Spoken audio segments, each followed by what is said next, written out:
और जहाँ भी जरूरत पड़े आप हमारे संगठन को अवगत कराए। इस कानपुर की पावन धरती पे हमारे बहुत सारे पदाधिकारी उपस्थित हैं। आपके साथ तनी के भी मान सम्मान स्वाभिमान जमीर के साथ खिलवाड़ होता है। आप भीम आर्मी संगठन को अवगत कराए। हम देखेंगे वो किस गली से गुजरता है हमारे समाज में शोषण करने के बाद। तो कहना चाहूंगा, समंदर में घर हुआ नहीं करते, समंदर में घर हुआ नहीं करते। आजकल के लोग दूसरों के लिए दुआ नहीं करते। और कुछ दोस्ती भीम आर्मी भारत एकता मिशन संगठन वालों से भी करो यारो, क्योंकि क्रांतिकारी लोग ज्यादा दिन जिया नहीं करते। जदीद चबरा और जैसी घटनाओं को रोकने के लिए आप सब लोगों के बीच में अपना बहुमूल्य समय निकाल करके आए। मैं उनको भी हृदय के गहराई से क्रांतिकारी जय भीम लीला सलाम पेश करता हूँ। सम्मानित साथियों, आज इस कानपुर की पावन धरती पर कौशंबी से चलकर आप लोगों को बीच में आने का मौका मिला और दो शब्द बोलने का मौका मिला। इसके लिए मैं बहुत बहुत आप सबका आभार व्यक्त करता हूँ। मेरी माताओं बहनों नौजवान साथियों, आप सबको पता होगा कि 6 दिसंबर 1956 को हमारे बीच से परम पूज्य बाबा डॉक्टर B.R. अम्बेडकर जी तो चले गए, लेकिन उन्होंने हर एक माता को, हर एक बहन को, हर एक भाई को, हर एक नौजवान को एक काम दे करके गए हैं। क्या उस काम को पूरा करने के लिए आप सब लोग तैयार हो? अगर आप सब लोग तैयार हो तो अपने अपना हाथ उठाए। कितने लोग इस संस्था का साथ देने के लिए तैयार हैं? बाबा साहब डॉक्टर B.R. अम्बेडकर जी ने आप सब लोगों के मान सम्मान स्वाभिमान और जमीन को बचाने के लिए अपने 4 बच्चों को कफन के बिना दफन किए। सम्मानित साथियों, दवा के बगैर दफन किए। आज वही बाबा साहब डॉक्टर B.R. अम्बेडकर जी आप सबसे पूछ रहे हैं, क्या उनके बच्चों की कुर्बानी व्यर्थ जाएगी क्या?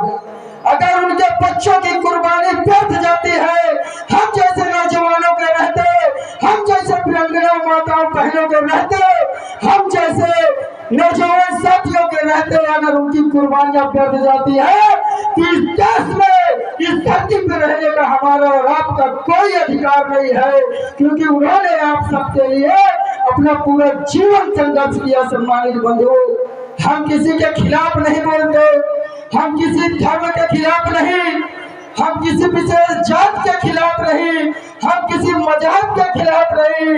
हम अगर खिलाफ है और विरोधी है और टक्कर देने वाले हैं तो शोषण अत्याचारी और बलात्कारियों को देने वाले हैं, जो ईंट से ईंट बजा करके जवाब देने का काम भीम आर्मी भारत एकता मिशन के नौजवान करेंगे। सम्मानित साथियों, मेरी माताओं बहनों, आप सबको पता है कि 26 जनवरी 1956 के पहले हमारे भारत देश में मनुस्मृति का काला कानून स्थापित था। वो कानून हम सबको अधिकार नहीं देता था कि हम संगठन बना करके बैठे, हम एक साथ अच्छे कपड़े पहन कर बैठे, हम कोट पैंट नोट में आए, हम अच्छी गाड़ियों से चले। उस वक्त 26 जनवरी 1950 के पहले हमारे समाज के लोगों के गले में हांडी और कमर में झाड़ू बांधा जाता था। उस वक्त ये बहुजन समाज 24 घंटे गुलामियां किया करता था मुट्ठी भर मनवादी विचारधारा के लोगों के यहाँ, लेकिन शाम को उनको खाने को क्या दिया जाता था? 24 घंटे गुलामियां करने के बाद शाम को खाने को झूठा मीठा खाना दिया जाता था, फटे चिथड़े कपड़े दिए जाते थे, ओढ़ने बिछाने के लिए फटे चिथड़े कंबल दिया जाता था, खुले आसमानों के नीचे रहने को दिया जाता था, झोपड़पट्टी में रहने को दिया जाता था।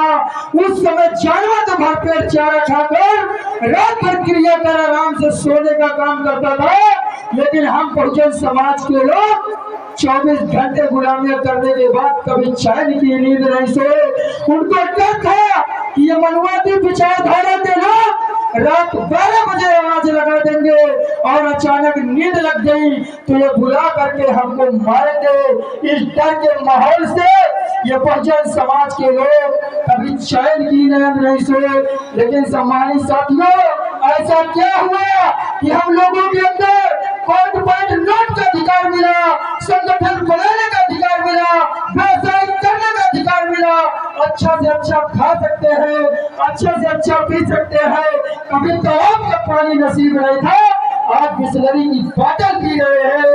ये परम पूज्य बाबा डॉक्टर बी.आर. अम्बेडकर की देन है, जिन्होंने इस भारत देश के संविधान को अपने बच्चों की कुर्बानी देने के बाद आप सब लोगों के बीच में लाए। मैं कहता हूँ, आप किसी धर्म जाति मजहब की लड़ाई मत लड़िए। बाबा साहब ने कहा, ये बहुजन समाज के लोगों, ये भारत का संविधान खाली वकीलों का दस्तावेज नहीं है, यह एक बहुजन समाज के जीवन जीने का माध्यम है। मैं आप सबसे कहूंगा कि आप सब लोग अपने घर में संविधान की किताब लगाए और संविधान की प्रस्तावना को पढ़े, अपने मौलिक अधिकार फंडामेंटल राइट्स को पढ़े, अपने अधिकार को पढ़े। और जब आप अपने अधिकार को जान जाएंगे तो आंख में आंख डाल करके जो आपको प्रताड़ित करते हैं, आपको सताने का काम करते हैं, आपके साथ अत्याचार करने का काम करते हैं, जब आप अपना अधिकार जान जाएंगे तो आंख में आंख डाल करके बात करेंगे कि किस आधार पे आप हमें गिरफ्तार कर रहे हैं, किस आधार पे आप हमको गुलाम बना रहे हैं। ये इजाजत हमारा संविधान नहीं देता। ये संविधान में ताकत है। आप ज्यादा कुछ ना जानो मेरी माताओं बहनों, अपने मौलिक अधिकार फंडामेंटल राइट्स को जानो। और इसके बाद भी अगर आप पे शोषण अत्याचार बलात्कार जैसी घटना नहीं रुकती तो हम जैसे नौजवान घर से कसम उठा के चले हैं कि अगर हमारे जीते जी किसी बहन बेटियों पे शोषण अत्याचार हो गया तो कानून संविधान के डंडे में वो ताकत है कि जूते के नोक से पानी पिलाने का काम ये भीम आर्मी भारत एकता मिशन के नौजवान करेंगे। क्योंकि मान सम्मान स्वाभिमान और जमीर के साथ भीम आर्मी वाले कभी समझौता नहीं करते। ये मर जाएंगे, मिट जाएंगे, लेकिन कभी भी हिजड़ा के सामने सर झुकाने का काम नहीं करते। क्योंकि इसीलिए मैं आप सबको कहना चाहूंगा, आप सब लोगों के बीच में एक शेर कहने के बाद अपनी बात को ऐसे विराम दूंगा कि पहुंच तो भीमा माँ के आंसू, पहुंच तो भीमा माँ के आंसू, यह सरकार तलब प्रस्थान करो, अम्बेडकर वादियों का हक अधिकार देकर आजाद करो, यह जंग का ऐलान करो। सिंहासन को भा नहीं सकता, चूल्हे का हथियार हूं मैं, सच कहना गद्दारी है तो हुजूर गद्दार हूं मैं। जो मुट्ठी भर के लोग आप सबको अपना गुलाम बनाना चाहते हैं और बाबा साहब के नाम को आज बिजनेस बना के रखे हैं, उनके लिए भी कहना चाहूंगा कि यात्रा विदेश की, यात्रा विदेश की, देश है, स्वदेश में उपदेश का ये कमाल मत कीजिए। स्याह कोस मिला नहीं, दोष दिया जनता को, रोष में एकता हलाल मत कीजिए। मनुवादी तेरा जो रक्त है वो विदेश भक्त है, किसी अम्बेडकर वादी पे सवाल मत कीजिए। राजनीति तेरी दलदल है, डूबिए पल पल पर, अब बाबा भीम के नाम से खिलवाड़ मत कीजिए। इसी के साथ मैं अपनी बात को विराम देने से पहले आप सब लोगों से एक जय बोलने के बाद अपनी बात को यहीं से खत्म करूंगा। और जहां भी जरूरत पड़े आप हमारे संगठन को अवगत कराए। इस कानपुर की पावन धरती पे हमारे बहुत सारे पदाधिकारी उपस्थित हैं।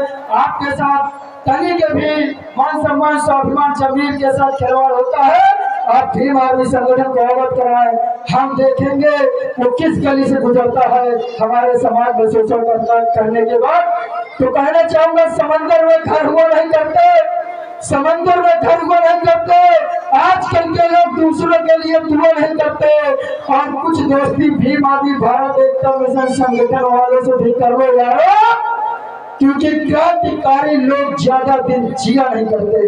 जय भीम, जय भारत, जय संविधान, नीला सलाम।